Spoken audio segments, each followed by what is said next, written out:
Hi all അസ്സലാമു അലൈക്കും. Welcome to RK food family. അപ്പം ഞാനിന്ന് കാണിക്കുന്നത് നല്ല സൂപ്പർ ടേസ്റ്റി ആയിട്ടുള്ള ബീഫ് ബിരിയാണീൻ്റെ റെസിപ്പിയാണ്.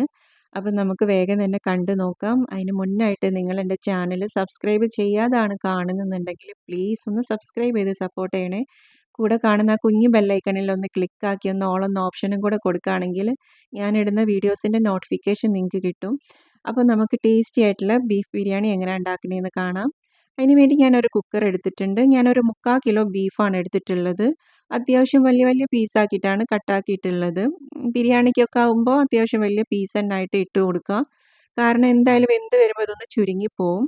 പിന്നെ ബീഫ് എടുക്കുമ്പോൾ നല്ല എല്ലോടും നെയ്യോടും കൂടിയിട്ടുള്ള ബീഫ് എടുക്കാനായിട്ട് നോക്കുക. അതായിരിക്കും ബിരിയാണിക്കൊക്കെ നല്ല ടേസ്റ്റ് ഉണ്ടാവുക. ഞാനത് കുക്കറിലേക്ക് ഇട്ട് കൊടുത്തിട്ടുണ്ട്. ഇനി ഞാൻ കുറച്ച് ഉപ്പിട്ട് കൊടുക്കുന്നുണ്ട്. ഒരുപാട് ഇടണ്ട. ബീഫിലൊന്ന് ചെറുതായിട്ട് ഉപ്പ് പിടിക്കാൻ പാകത്തിൽ ലേശം ഉപ്പിട്ട് കൊടുത്താൽ മതി.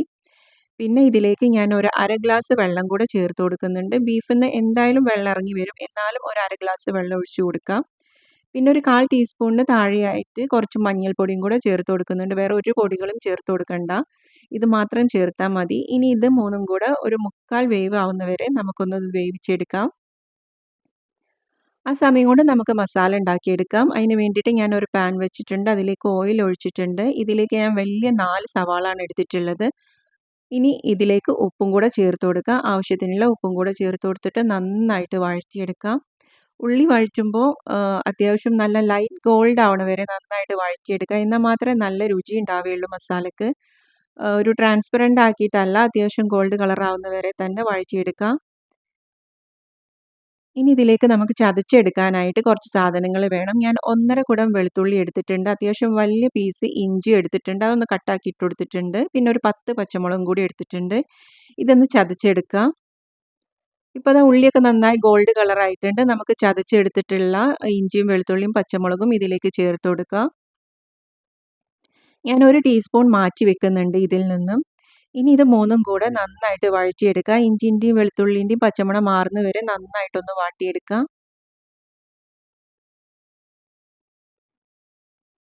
ഇപ്പോൾ ദാ ഇഞ്ചിൻ്റെ വെളുത്തുള്ളിൻ്റെ ഒക്കെ പച്ചമണം മാറിയിട്ടുണ്ട്. നമുക്ക് ഇനി ഇതിലേക്ക് തക്കാളി ചേർത്ത് കൊടുക്കാം. ഞാൻ 2 1/2 തക്കാളിയാണ് ചേർത്ത് കൊടുക്കുന്നത്. അത്യാവശ്യം വലിയ തക്കാളിയാണ് ചേർക്കുന്നത്. ചെറുതാണെങ്കിൽ നിങ്ങൾക്ക് 3 എണ്ണം വരെ ചേർത്ത് കൊടുക്കാം. ഇനി ഈ തക്കാളിയൊക്കെ നന്നായിട്ട് ഉടയുന്ന വരെ നമുക്കിതൊന്ന് വാട്ടി കൊടുക്കാം. ഇപ്പോൾ ദാ തക്കാളിയൊക്കെ അത്യാവശ്യം നന്നായിട്ട് ഉടഞ്ഞ് വന്നിട്ടുണ്ട്. നമുക്ക് ഇനി ഇതിലേക്ക് പൊടികൾ ചേർത്ത് കൊടുക്കാം. 1/4 ടീസ്പൂൺ മഞ്ഞൾപ്പൊടിയാണ് ചേർത്ത് കൊടുക്കുന്നത്. പിന്നെ 2 ടീസ്പൂൺ മല്ലിപ്പൊടി ചേർത്ത് കൊടുക്കാം. ബീഫ് ആയതുകൊണ്ട് തന്നെ മല്ലിപ്പൊടി അത്യാവശ്യം വേണം. പിന്നെ ഞാൻ 3/4 ടീസ്പൂൺ ഗരം മസാല പൗഡറും കൂടെ ചേർത്ത് കൊടുക്കുന്നുണ്ട്. ഇത് ഞാൻ വീട്ടിൽ പൊടിച്ചിട്ടുള്ളതാണ്. പിന്നെ 3/4 ടീസ്പൂൺ കുരുമുളക് പൊടിയും കൂടെ ചേർത്ത് കൊടുക്കുക. ഇതെല്ലാം കൂടെ നന്നായിട്ടൊന്ന് വഴറ്റിയെടുക്കാം. ഈ ഗരം മസാല പൗഡറാണ് കേട്ടോ നമ്മുടെ ബിരിയാണിയുടെ ഹൈലൈറ്റ് എന്ന് പറയുന്നത്. അത് നന്നായാൽ ബിരിയാണി അടിപൊളിയാവും. അപ്പോൾ ഇതെല്ലാം കൂടെ നന്നായിട്ടൊന്ന് വഴറ്റിയെടുക്കാം. ഇനി ഇതിലേക്ക് ചേർത്ത് കൊടുക്കുന്നത് 2 ടീസ്പൂൺ തൈരാണ്. കട്ടത്തൈരാണ്. ഒരുപാട് പുളിയില്ലാത്ത തൈരാണ് ചേർത്ത് കൊടുക്കുന്നത്. അതിൻ്റെ കൂടെ തന്നെ അരമുറി നാരങ്ങയും കൂടെ പിഴിഞ്ഞ് ഒഴിക്കുന്നുണ്ട്. പിന്നെ ബാക്കി പുളി വേണമെന്നുണ്ടെങ്കിൽ പിന്നീട് ചേർത്ത് കൊടുക്കാം. ഇത് രണ്ടും കൂടെ ചേർത്തിട്ട് നന്നായിട്ടൊന്ന് മിക്സ് ആക്കി കൊടുക്കുന്നുണ്ട്. പിന്നെ ഞാൻ ഇതിലേക്ക് ചേർക്കുന്നത് ഒരു കൈപ്പിടി നിറയെ ഫ്രഷ് മല്ലിയില വേണം ചേർക്കാനായിട്ട്. ഇച്ചിരി വാടിയതൊക്കെ ആണെങ്കിൽ ബിരിയാണിയിലേക്ക് ചേർക്കാത്തതായിരിക്കും നന്നാവുക. കാരണം ഈ മല്ലിയില ഭയങ്കര ടേസ്റ്റ് കൊടുക്കുന്ന ഒരു സംഭവം, ഭയങ്കര മണവും. അതുകൊണ്ട് ഫ്രഷ് ആയിട്ട് തന്നെ എടുക്കുക. ഒരു ഇത്തിരി പുതിനയിലയും കൂടെ ഇട്ട് കൊടുത്തിട്ടുണ്ട്. പുതിന ഒരുപാട് കൂടി പോണ്ട. അവസാനമായിട്ട് ഞാൻ ഒരു 1/4 ടീസ്പൂൺ ഗരം മസാല പൗഡറും കൂടെ ചേർത്ത് കൊടുത്തിട്ടുണ്ട്. ഇതും കൂടി ഇട്ടിട്ട് നന്നായിട്ടൊന്ന് മിക്സ് ചെയ്യാം. ഇനി നമുക്ക് വേവിച്ച് വെച്ചിട്ടുള്ള ബീഫ് ഇതിലേക്ക് ചേർത്ത് കൊടുക്കാം. അത്യാവശ്യം സ്റ്റോക്ക് വാട്ടർ ഉണ്ട് ഇതിൽ. അപ്പം ഈ വെള്ളം വറ്റിക്കുകയേ ചെയ്യരുത്. ഈ മസാലയിലോട്ട് തന്നെ ഇത് ചേർക്കണം, വറ്റിച്ചെടുക്കരുത്. ഇനി ഇതെല്ലാം കൂടെ നന്നായിട്ടൊന്ന് മിക്സ് ചെയ്യുക. ഈ മസാലയിൽ ഈ സ്റ്റോക്ക് വാട്ടർ ഉണ്ടാകുമ്പോൾ ഇതിലേക്ക് റൈസ് ഇടുമ്പോഴാണ് ആ റൈസിന് മൊത്തം ഈ മസാലേൻ്റെ ടേസ്റ്റ് വരുന്നത്. അതുകൊണ്ട് ഈ ബീഫിൻ്റെ സ്റ്റോക്ക് വാട്ടർ നിങ്ങൾ ഒരിക്കലും കുക്കറിലിട്ട് വറ്റിച്ചെടുക്കരുത്. ഈ മസാലയിലോട്ട് തന്നെ ഒഴിക്കണം. ഇനിയിപ്പോൾ ഇതെല്ലാം മിക്സാക്കി എടുത്തിട്ടുണ്ട്. ഇനി ഒരു ഇത്തിരി പിസ്ത കൂടെ ഞാൻ ചേർക്കുന്നുണ്ട്. ഉള്ളി വറുത്തെടുത്തത് അതുകൂടെ ചേർത്ത് കൊടുക്കാം. ഇപ്പം മസാല നമ്മൾ ഏകദേശം സെറ്റ് ആയിട്ടുണ്ട്. നമുക്കിനി അടച്ചു വെച്ചിട്ട് മാറ്റി വെക്കാം. ചോറുണ്ടാക്കാനായിട്ട് തുടങ്ങാം. അതിന് വേണ്ടിയിട്ട് ഞാനൊരു പാത്രം വെച്ചിട്ടുണ്ട്. അതിലേക്ക് ഞാൻ കുറച്ച് ഓയിൽ ഒഴിച്ചു കൊടുക്കുന്നുണ്ട്. ഓയിലൊക്കെ ഓരോരുത്തരുടെ ഇഷ്ടത്തിനനുസരിച്ച് ചേർത്ത് കൊടുക്കാം. ഇനി ഞാൻ ഉള്ളി ഒന്ന് പൊരിച്ചെടുക്കാനായിട്ട് ഞാൻ 1½ ഉള്ളി എടുത്തിട്ടുണ്ട്. അതുകൂടെ ഒന്ന് പൊരിച്ചെടുക്കാം. ഇതിലേക്ക് കുറച്ച് അണ്ടിപ്പരിപ്പും മുന്തിരിയൊക്കെ ഇട്ട് കൊടുക്കാം.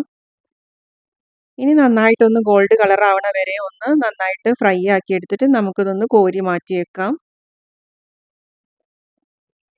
ഇപ്പോൾ ദാ ഞാൻ കോരി മാറ്റി എടുത്തിട്ടുണ്ട്. ഇനി നമുക്ക് റൈസ് ഉണ്ടാക്കാനായിട്ട് നോക്കാം.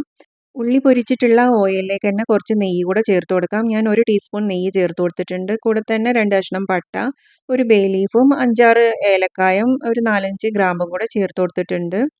പിന്നെ ഒരു 1/4 ടീസ്പൂണിന് താഴെയായിട്ട് പെരിഞ്ചീരകം കൂടെ ചേർത്ത് കൊടുത്തിട്ടുണ്ട്. പിന്നെ ഒരു സവാളൻ്റെ പകുതി കൂടെ ചേർത്ത് കൊടുത്തിട്ടുണ്ട്. ഇതെല്ലാം കൂടെ നന്നായിട്ടൊന്ന് മിക്സ് ആക്കാം. ഞാൻ 6 kg നെയ്യാണ് കേട്ടോ ചേർത്ത് കൊടുത്തിട്ടുള്ളത്. ഇനി നമുക്ക് വെള്ളം ഒഴിച്ചു കൊടുക്കാം. ഞാൻ 3/4 കിലോ റൈസാണ് എടുക്കുന്നത്. അതായത് 3 കപ്പ് റൈസ്. അതിലേക്ക് ഞാൻ 1 കപ്പിന് 1/4 കപ്പ് വെള്ളം എന്ന കണക്കിലാണ് എടുത്തിട്ടുള്ളത്. ഇനി നമുക്ക് മാറ്റി വെച്ചിട്ടുള്ള ഇഞ്ചിയും വെളുത്തുള്ളിയും പച്ചമുളകും ചതച്ചതും ഇതിലേക്ക് ചേർത്ത് കൊടുക്കുക. കുറച്ച് നാരങ്ങയും കൂടെ പിഴിഞ്ഞ് കൊടുത്തിട്ടുണ്ട്. പിന്നെ ആവശ്യത്തിനുള്ള ഉപ്പ് കൂടെ ചേർത്ത് കൊടുത്തിട്ടുണ്ട്.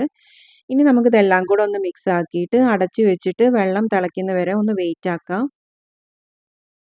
പിന്നെ ഉപ്പിട്ട് കൊടുക്കുമ്പോൾ ഒരിച്ചിരി മുന്നോട്ട് വേണം കേട്ടോ ഉപ്പിട്ട് കൊടുക്കാൻ. എന്നാലേ റൈസിൽ പിടിച്ച് കിട്ടത്തുള്ളൂ.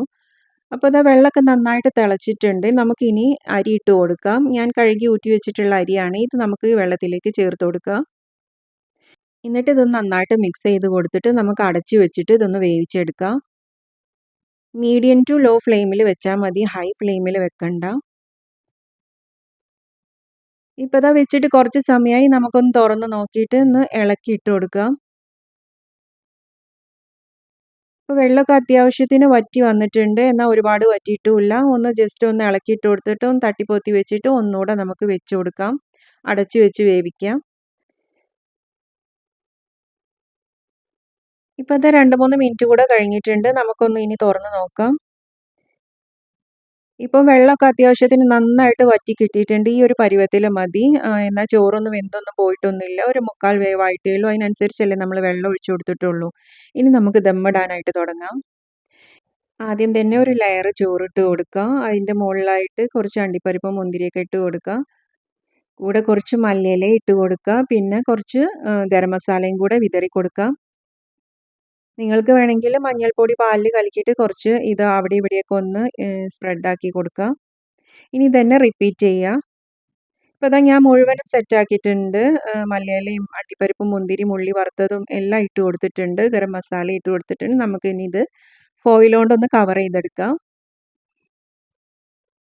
ഇപ്പം ഞാൻ ഫോയിൽ കൊണ്ടെല്ലാം സീലാക്കി വെച്ചിട്ടുണ്ട്. നമുക്കിനി അടച്ച് വെച്ചിട്ട് ദം ചെയ്തെടുക്കാം. ആവിയൊന്നും പുറത്തേക്ക് പോകുന്നില്ല എന്ന് ഉറപ്പ് വരുത്തിയിട്ട് നല്ല ടൈറ്റാക്കി അടച്ച് വെച്ചിട്ട് ദം ചെയ്തെടുക്കാം. ഇപ്പോൾ ഇതാ ഞാൻ ദമ്മ് പൊട്ടിക്കുകയാണ്.